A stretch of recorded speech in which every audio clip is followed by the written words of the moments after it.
ক্ষুধার্ত মানুষের কাছে নীতিকথা আর রাগী মানুষের কাছে উচিত অনুচিত কথা অর্থহীন। বেঁচে থাকতে মানুষের প্রয়োজন খাদ্য, বস্ত্র, বাসস্থান। এই মানুষ যখন খিদেতে ছটফট করে তখন তার জন্য নীতিকথার মূল্য ঠিক ততই থাকে না যতটা তার কাছে খাবারের মূল্য থাকে। শান্ত ধীর স্বভাবে মানুষের যেমন উচিত অনুচিত বোধ থাকে, তেমনি রাগী বদমেজাজি মানুষের ঠিক ততটাই অক্ষম নিজেকে সেই অনুচিত বা উচিত বোধকারী হিসাবে প্রতিষ্ঠা করতে। তাই ক্ষুধার্ত আর রাগী উভয়ই নীতিবোধ এবং উচিত অনুচিত বোধ থেকে বঞ্চিত হয় এবং তা তাদের কাছে মূল্যহীন হয়ে ওঠে। জ্ঞানীর নিকট সত্যই হচ্ছে পরম ধর্ম। আমরা তাই শুনি বা দেখি বা বুঝি যা আমাদের মন শুনতে, বুঝতে বা দেখতে চায়। সত্যিটা কি তা খুব কম সংখ্যক মানুষের কাছেই ধরা দেয়। তাই একটা জিনিসের ব্যাখ্যা অনেক মানুষের কাছে অনেক রকম। যে শুধু সত্যি জানতে বা বুঝতে চায়, ভগবান তাকেই প্রকৃত জ্ঞানী বলেছেন।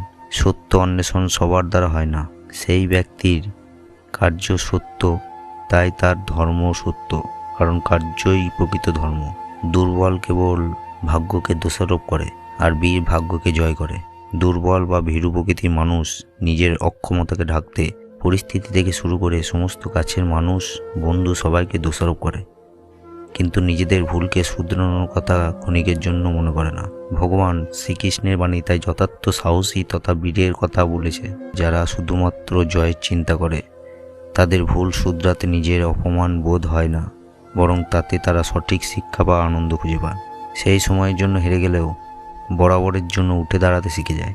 সময় কখনো মানুষের নির্দেশিত পথে চলে না, মানুষকেই সময়ের নির্দেশিত পথে চলতে হয়। সময় এবং বাঁক যা বেরিয়ে গেলে আর ফিরে আসে না, তাই এর যথার্থ ব্যবহার করতে না পারলে চরম বিপদের সম্মুখীন হতে হয় মানুষকে।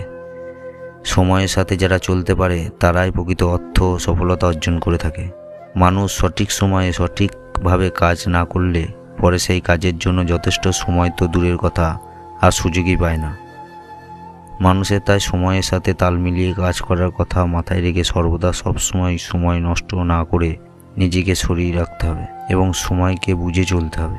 যখন সংসারে দেখার মতো কিছু থাকে না, তখন মানুষ ঈশ্বরের দিকেই দৃষ্টি নিক্ষেপ করে। মানুষ জীবনে 4টি অধ্যায়। এই 4টি অধ্যায়ে 3টিতে মানুষ তার জীবনের যত দায়িত্ব পালন করে থাকে, শেষের দিকে যখন তার সব দাবি দায়িত্ব, ইচ্ছা, আকাঙ্ক্ষা, কামনা, বাসনা শেষ হয়ে যায়, তখন সে নিজে থেকেই নিজেকে পরিচালনা করে ঈশ্বরের নিকট। এই জগৎ সংসার তার জানা হয়ে যায়। তাই আধ্যাত্মিক পথে নিজেকে পরিচালনার মাধ্যমে নিজের জীবনের শান্তি খুঁজে পায়। যদি কোনো ঘটনায় মানুষের ভয়প্রাপ্ত, তবে তার পরাজয়ই হয়। আর যে সব হারিয়ে শান্ত আর একাগ্রতা থাকে, সেই আসল জয়ী। ভয় মানুষকে পিছনে ফেলে রেখে যায়, তাই ভয় কোনো পরিস্থিতি ফলাফল হতে পারে না। মানুষের জীবনযাপন করতে নানা বাধার সম্মুখীন হবে, কিন্তু নিজেকে সর্বদা প্রস্তুত থাকতে হবে যাতে কোনো কিছু তাকে না নিজের পথ থেকে বিতাড়িত করতে পারে। তবেই প্রকৃত মানুষের অর্থের একজন ব্যক্তি হয়ে পৌঁছাতে পারবে। নিজের ক্ষমতা সম্পর্কে কখনো সন্দেহ প্রকাশ করা সঠিক নয়। মানুষের প্রথম এবং প্রধান শত্রু হলো তার নিজের সম্পর্কিত দুর্বলতা, যা আদতে তার নেই, কিন্তু তার ভাবনা সেই দুর্বলতা দ্বারা পরিচালিত হচ্ছে আর তাকে সবার মাঝে হীনমন্যতায় ভুগতে বাধ্য করছে। তাই নিজের ক্ষমতার উপর সর্বদা আস্থা রাখতে হবে এবং দৃঢ় প্রতিজ্ঞবদ্ধ হতে হবে, তবেই সে এগিয়ে যেতে পারবে।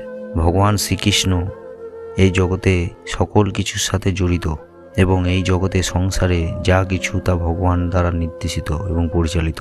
তাই ভগবান শ্রীকৃষ্ণের এই কিছু গুরুত্বপূর্ণ কথাগুলি আপনাদের সামনে তুলে ধরলাম, যা আপনাদের জীবনকে পরিবর্তন করতে বাধ্য। আজ এই শ্রীকৃষ্ণের গুরুত্বপূর্ণ কথাগুলি যদি আপনাদের ভালো লেগে থাকে, তাহলে এই চ্যানেলটিতে সাবস্ক্রাইব করে থাকবেন এবং এই ভিডিওটির কথাগুলি শুনে আপনাদের যদি ভালো লেগে থাকে, তাহলে ভিডিওটিতে একটি লাইক, শেয়ার, কমেন্ট করে পাশে থাকবেন। সকলে ভালো থাকবেন। ধন্যবাদ।